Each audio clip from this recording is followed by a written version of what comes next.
one who wants to run away, one who wants to fight, both who acknowledge their mentor. Let us begin. Boku no Hero Academia, Season 2, Episode 24.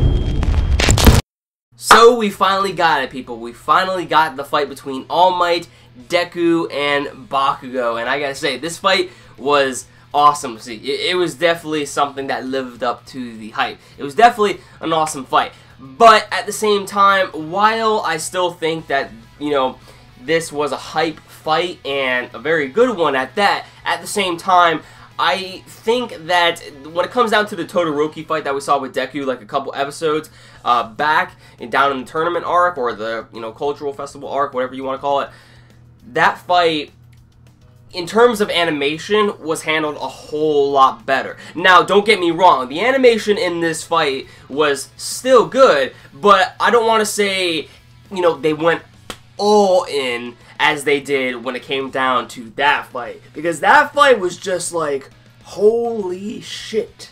This fight, you're like, damn! So, I mean, it was still good, but I mean, like, I don't know. Maybe that's just personal preference. Let me know what you guys thought about it in the comments down below.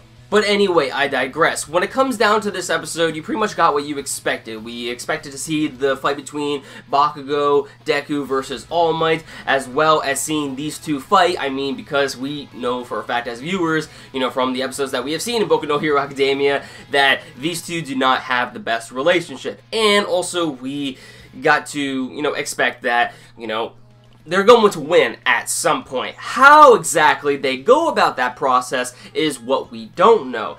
And what we didn't know on how they were going to win that fight is what made that fight really enjoyable to watch. I mean, you have Bakugou on one hand, who wants to beat the shit out of All Might for the sake of just proving his worth as a hero, and then at the other hand, you also have Deku, who wants to simply just run away from All Might because he knows that when it comes down to, Deku's capabilities as well as Bakugou's, they cannot take on All Might. So their best situation is to run away and escape and win that way. And you know what? When it comes down to Bakugou and Deku as characters, while they both are polar opposites of each other as well as having their differences, they each have one thing in common, and that is that they simply idolize All Might and want to be respected from him as well as other heroes. And, it's kind of cool how we got to see, this sort of relationship of Deku and All Might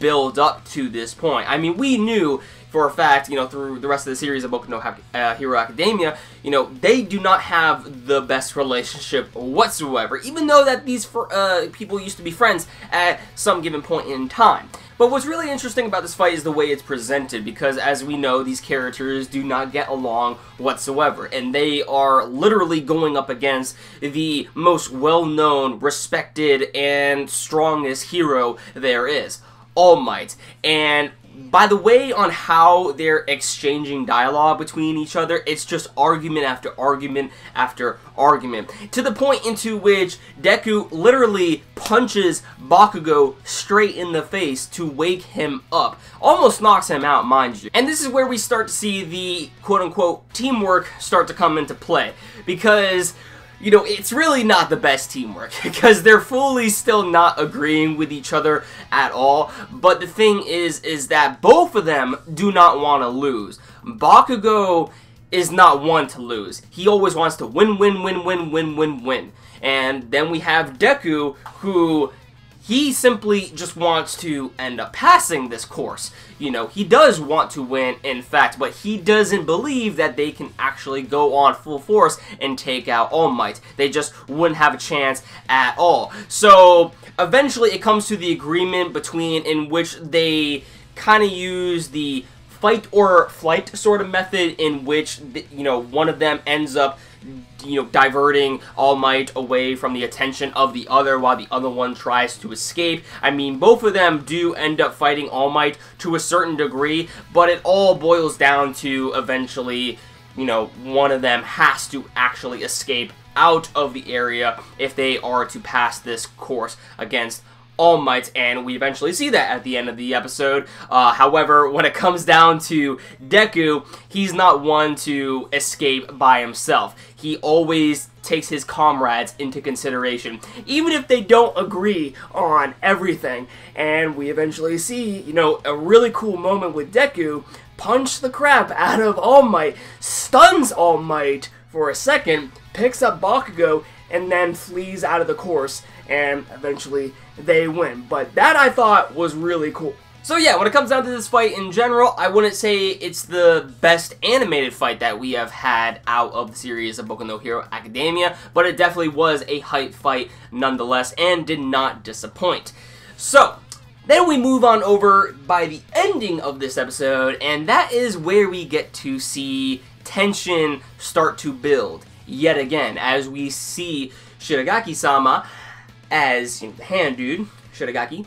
We see him end up recruiting some characters that have been hinted at in other episodes. I mean, we see one of the characters who literally looks like he has stitches across, you know, his whole mouth and, you know, hands and whatnot. Then we also have the masochist girl. I mean, shit. Yo. Sorry, I couldn't remember the names of the characters for a minute. The villains that we saw at the end of this episode. But anyways, regarding the villains that we saw at the end, this is where tension is really going to be building up. I mean, there's been a lot of tension that has been building up with Boku no Hero Academia, but like, I can't say it because, like, I mean, I've seen what happens, you know, in up to Volume 9, at least, of Boku no Hero Academia. We're actually almost done with Volume 8 completely, just throwing that out there. But how exactly we're going to lead into the next upcoming arc is going to be really cool to see. However, at the same time, I'm pretty positive, since, you know, we only have one more episode left of Boku no Hero Academia, that it is going to be extremely difficult for everyone to wait in anticipation for Season 3, whenever we might get that. But definitely, what goes on in Season 3, holy shit. So yeah, I think that about does it for this episode review of Boku no Hero Academia Season 2, Episode 24. Let me know your thoughts in the comments down below, what you guys thought about this episode. I would love to hear your overall thoughts on just what you thought about the episode. What was your favorite parts? What are you most hyped for the next coming episode? Also, let me know in the comments down below on how I can improve the format of these videos for you all, because, you know, I need to continually improve if I really want to entertain you guys. So, you know, just let me know any suggestions for videos you might have in the future, as well as, you know, what I can do to possibly make these reviews better. And also, don't forget to check out my social media links down in the description down below. You can follow me on Twitter, as well as if you are considering, you know, wanting to support this channel even more and go the extra mile, consider donating to my Patreon. And with that said, guys, thank you very much for watching. I love you all. I'll catch you all in the next one.